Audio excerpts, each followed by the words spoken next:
கரை ஏற வச்சாரு. உன்னை நான் அழைச்சிட்டேன்னா செங்கடல் வந்தாலும் நான் பிழைப்பேன், எதிரிகளை வந்தாலும் நான் பிழைப்பேன்.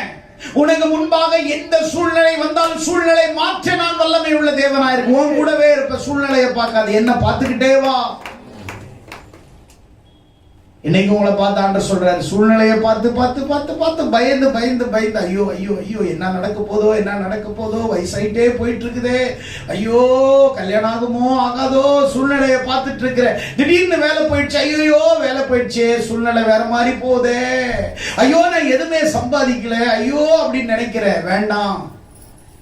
என்ன சூழ்நிலை உனக்கு எதிராக, பல சூழல்களும் பல சூழ்ச்சிகளும் பல சூழ்நிலைகளும் உனக்கு எதிராக களம் இறங்கலாம். ஆனால் சூழ்நிலைகள் உனக்கு எதிராக களம் இறங்கினாலும் அந்த சூழ்நிலைகள் உனக்கு முன்னாடி சுருங்கி போய் சின்னதாயிடும். ஆமென்.